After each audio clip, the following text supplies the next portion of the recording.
What is going on, everyone, and welcome back, our YouTube fishing family, to the channel. Today is part 2 of our ice rod build.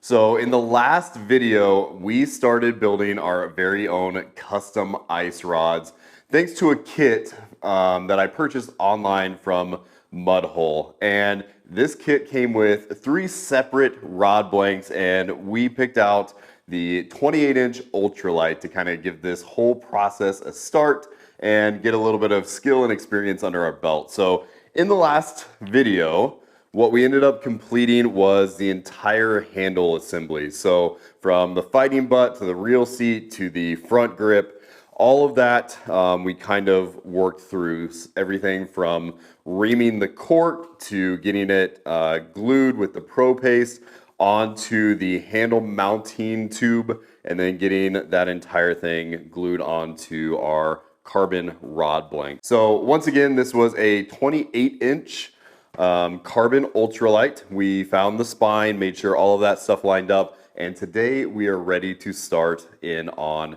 the guide process. So getting the guides measured out and essentially picking out the colors that we want the rod to be as far as like the thread wrapping goes, and starting to work through that process. Now, there is a little bit of like pre-work that has to go into this. So the first thing that I did was I went ahead and I set up our thread wrapping system. This is the dual spool, so there's 2 spools on here. I've got the third one sitting here. And the colors that I decided to go with, I thought it would be kind of cool to recreate our ice fishing like channel banner colors. So if you go look at that, or if you see our logo, that is a mixture of white and then like some ice blue. I found some thread that kind of represented that or got really close. So I have a white thread, I have this real light blue that kind of matches the logo real nice, and then I have a little bit of a darker blue. And I thought we'd kind of go with a little bit of a gradient.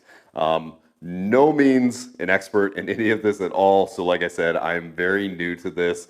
But I thought a gradient would be kind of a pretty easy pattern to approach to start with. And we'll see how it looks. If it doesn't look good, I'll pull it off, we'll do something else. But even with the lime green tip here on this blank, I still think that those colors will look really cool. So when I was looking through the instruction book, it does have a chart on there of where to put the guides, but it does not include the ice rod series. So you actually have to look those up online, but it's real simple. You just go to their website and you type in like ice rod guide, and it will pop up where the sizing chart is. So I took a screenshot of that. It's on my phone, and I will be using that to essentially measure out this blank and ensure that all of the guides are in the correct position. All right, so I'm going to get the camera repositioned, get this table set up the way that I need it so that I can not only record but also work. And we're going to start part 2 of the custom ice rod build. Should be a good video, and as always guys, thank you for watching. I do appreciate your support, and if you are new here, please hit that subscribe button, maybe drop the video a like, or if you guys have built rods before, once again, please feel free, leave me a comment down below. I love to learn new stuff. Like I said, I'm a beginner by all means at this, so I love learning new things. So if you guys do have tips, tricks, feel free to share them. Always appreciate your guys' feedback. Let's get into today's video. All right guys, I'm gonna try and work around the camera here a little bit, but here's what I've got. So I have my guides laid out, which we're not quite ready for these yet, but I'm in the process of marking this rod blank. So I have the 4 rods, and I have the tip top, and then I also have the hook holder that we're probably going to be installing towards the reel seat of this rod.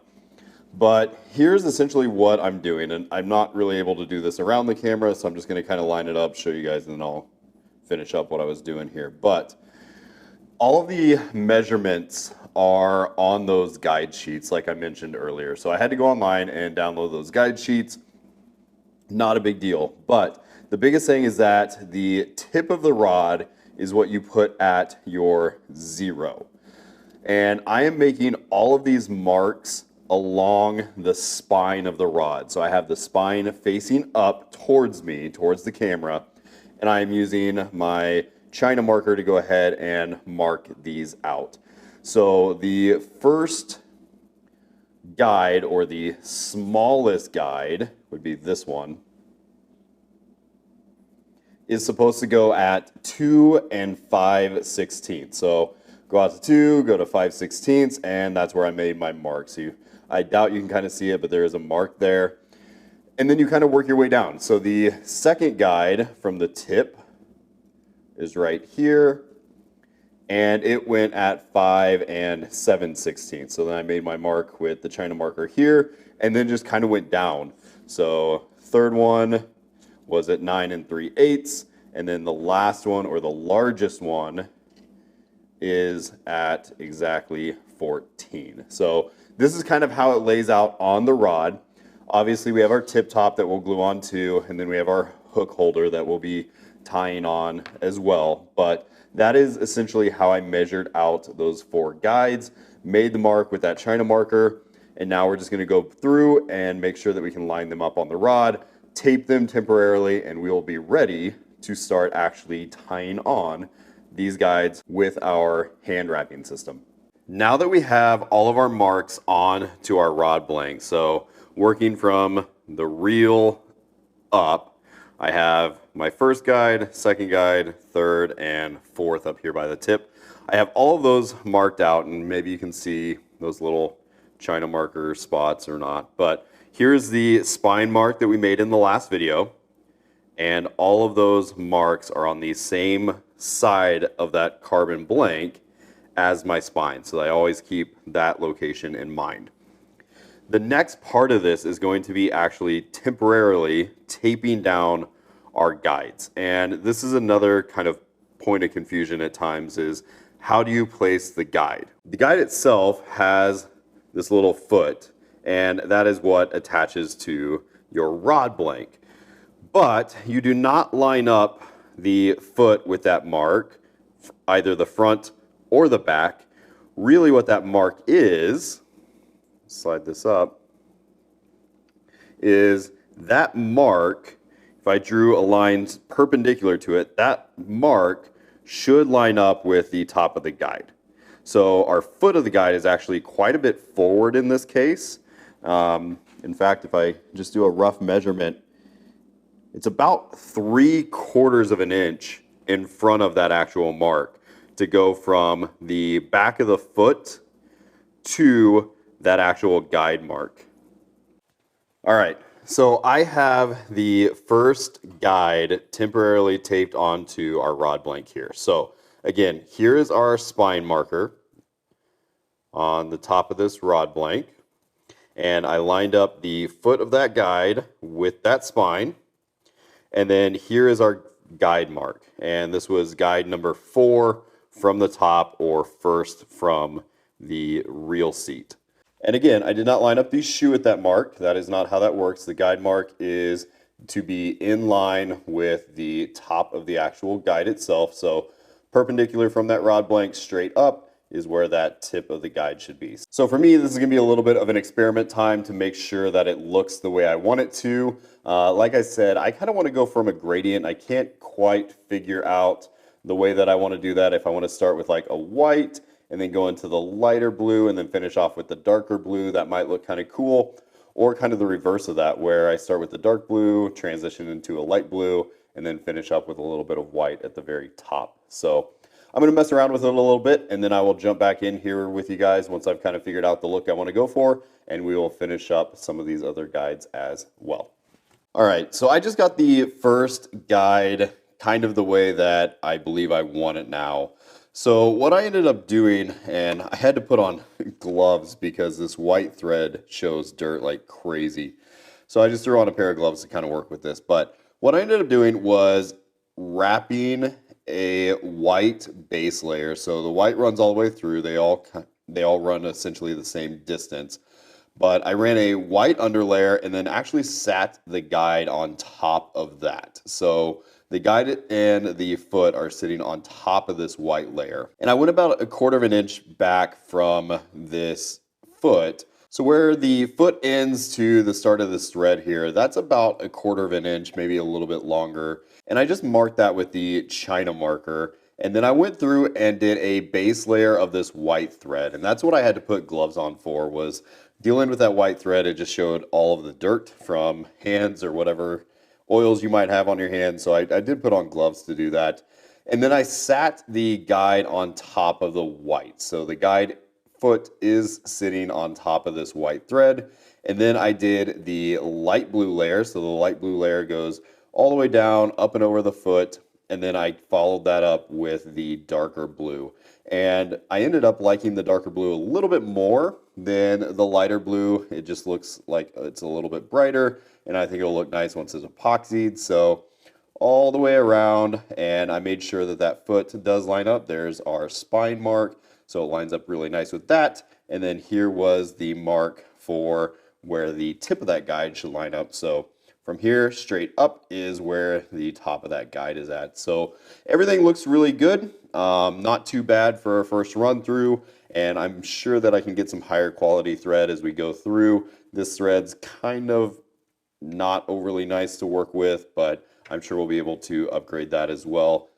So essentially all I need to do is go ahead and do the other 3 guides. So I will see you guys back as soon as I get this finished, but here's probably a little bit better of a look so you guys can kind of see that color. I do like the transition. I think maybe next time making them a little bit larger might be okay, so you can kind of see it a little bit more, but I do like that color scheme, and I'm sure it's something that we can play with as we go through and as we get some more rods under our belt here. All right, everyone, I just finished up the last guide, and I tell you what, the smaller ones on the end, those are pretty hard to work with, but here is what it looks like. So once again, I did go with that gradient from white to the light blue to the darker blue, and overall I'm very happy with it. I think it's a nice little pattern that was pretty simple, an easy place to start with, but kind of gives it a nice little look.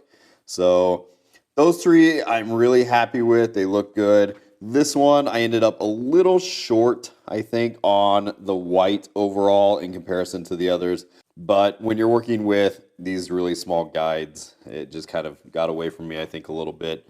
So really when they're in the holder, and it's over here where I'm trying to spin it, by the time I'm doing these, I'm trying to cheat it as far to this end as I can, but you have to watch out for this guide that doesn't get caught. But there's not a lot of extra length over here. So by the time you're getting this tight, there's a good amount of flex in here, and that just makes this guide a little bit more difficult to work with. But overall, really happy. I think it turned out pretty well. You guys can kind of see it from this point of view too.